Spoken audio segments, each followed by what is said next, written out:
Hello guys, कैसे हो आप सब। आई होप आप सब ठीक होंगे। तो आज हम आए हैं यूनिवर्सिटी की तरफ से फील्ड ट्रिप पे और यहाँ हमने क्या क्या देखा, मैं तो सरप्राइज हो गई और यकीनन जब आप देखेंगे तो आप भी सरप्राइज होंगे। So let's go towards video.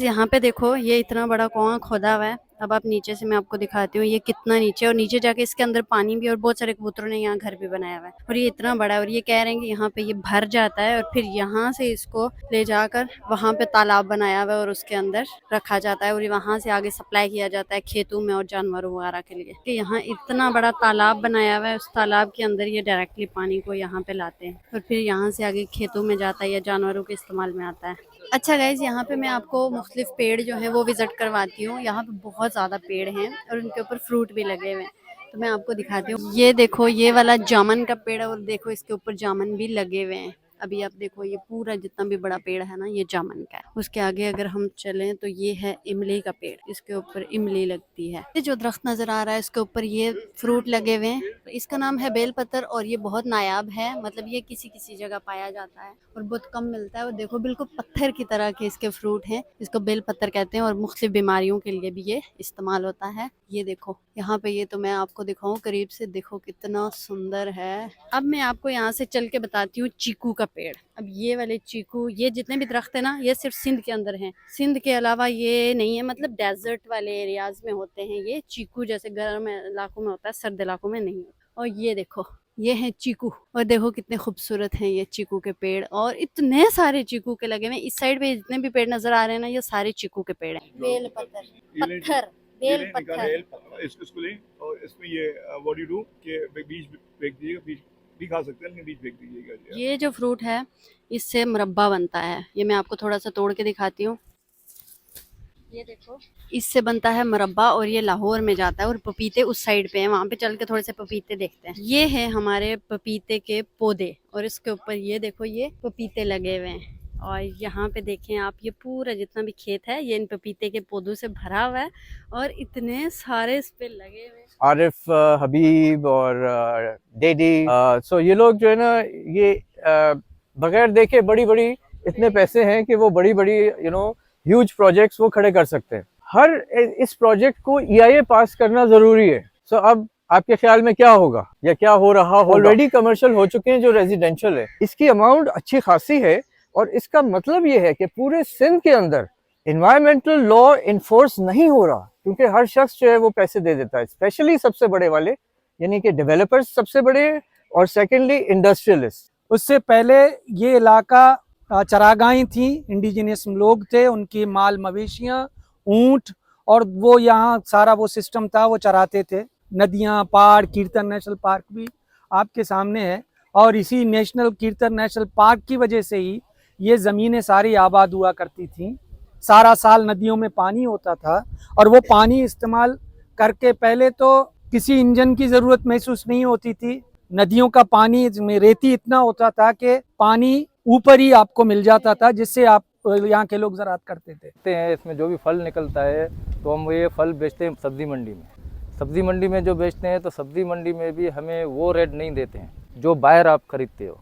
अभी फर्ज करो नींबू का रेट है, बाहर आपको मिलेगा 800 रुपये का केजी, हमें मिलता है 400 रुपये का। और हमारा जो खर्च होता है वो हमें जाके 200 रुपये का पड़ता है। बाकी जो है बीज होते हैं, इनकी जो दवाइयाँ लगती है, ये खर्च तो सबसे ज़्यादा होते हैं, मगर इतना प्रॉफिट नहीं होता है। यहाँ की हर चीज खूबसूरत है, पुराने तर्ज की जिंदगी, हवा, पानी, फल सब अच्छा है। खेतों में लोग काम करते हैं, खाते पीते हैं। यहाँ की सबसे खौफनाक जो चीज मुझे लगी वो थी जेंडर पे गैप, जो यकीनन मैंने सुना था लेकिन आज तक प्रैक्टिकली कभी देखा नहीं था, जैसा मैंने आज देखा और मैं हैरान हो गई। तो गाइज, ये जितने भी एरिया है ये सारे पपीते के पेड़ लगे हुए हैं और हम लोग यहाँ से आगे जा रहे हैं कि आगे खेतों में जाकर हम देखें कि वहाँ पे कैसी सिचुएशन है। और ये देखो, ये आम का पेड़ है और आम के पेड़ के ऊपर भी बहुत आम लगे हुए थे क्योंकि अभी इनका सीजन चल रहा है। ये देखो गाइस, यहाँ पे मेरे पीछे ये जितने भी दरख्त आपको दिख रहे हैं ये चीकू के दरख्त हैं और बहुत ही बड़े बड़े दरख्त हैं। तो यहाँ पे वो जो किसान हैं वो अपना काम कर रहे हैं और खेतों के अंदर जो औरतें हैं वो भी काम कर रही हैं और मर्द भी काम कर रहे हैं। और यहाँ का टेम्परेचर जो है कराची की निस्बत काफ़ी अच्छा है, मतलब यहाँ इतनी ज़्यादा गर्मी नहीं हो रही है, ठंडी ठंडी हवाएं चल रही हैं देखो। और बहुत ही खूबसूरत मंजर हो रहा है। और यहाँ से चलते चलते हम घूमते घूमते जहाँ पे जब पहुँचे तो यहाँ हमने देखा कुछ ख़वातीन बैठी हुई हैं और वो ख़वातीन यहाँ इन खेतों में अपने बच्चों के साथ काम करती हैं।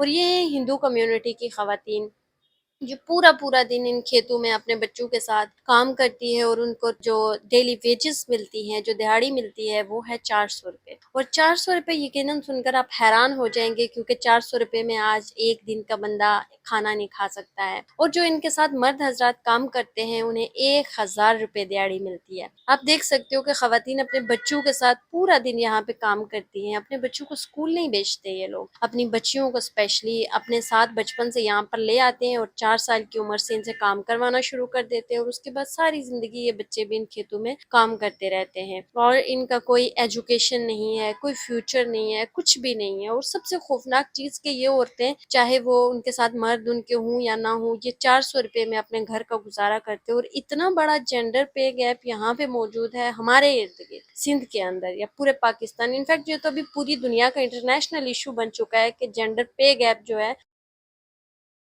इंटरनेशनल कंपनी से लेकर हर जगह पे आपको देखने को मिलेगा कि खवातीन को कम वेजेस दी जाती हैं एज कम्पेयर टू मेल। हालांकि मैंने देखा कि यहाँ पे जो मेल हैं वो पूरा दिन सिगरेट लगा के या कुछ भी करके वो दरख्तों की छांव में बैठे होते हैं और खवातीन दिन रात काम कर रही होती हैं और उनको फिर भी इतनी कम सैलरी मिलती है। और ये हमारे लिए एक बहुत ही खौफनाक सिचुएशन थी। जब मैंने इन खवातीन से बात की तो उनके लहजे में एक बहुत बड़ा दर्द था कि वो अपने बच्चों को इस चीज से महफूज रखना चाहती है, वो उनका ब्राइट फ्यूचर देखना चाहती है। बट अनफॉर्चुनेटली एक तो माइनॉरिटीज हैं और सेकेंडली ये है कि उनको पढ़ाई लिखाई की इजाजत नहीं है, उनको मोबाइल फोन्स की इजाजत नहीं है, उनको बोलने की इजाजत नहीं है और वो बस अपनी जिंदगी इन खेतों खलियानों में, इन तपती धूप में बस जाया कर देती है। और उनके पास कोई ऑप्शन नहीं है वो जिस ऑप्शन को लेकर आगे बढ़ सके या अपने बच्चों के लिए अच्छा सोच सके। तो गाइज उसके बाद हम लोग यहाँ पे आए, यहाँ पे हमने थोड़ा सा म्यूजिक गाना गाया और थोड़ा रेस्ट किया क्योंकि गर्मी बहुत ज्यादा हो रही थी और इतनी ज्यादा गर्मी में हमारी हालत बहुत ज्यादा खराब हो चुकी थी। तो यहाँ पे हम पानी वगैरह पिया, इधर उधर घूमे, थोड़ा बहुत देखा। यहाँ पे काफी सारे बच्चे थे जिनको एलर्जी हो रही थी स्किन की। क्यों एलर्जी हो रही थी? क्योंकि ये बच्चे जो है वो गर्मी को बर्दाश्त नहीं कर सकते थे। और उसके बाद हम फिर वापस अपने घर की तरफ आ गए।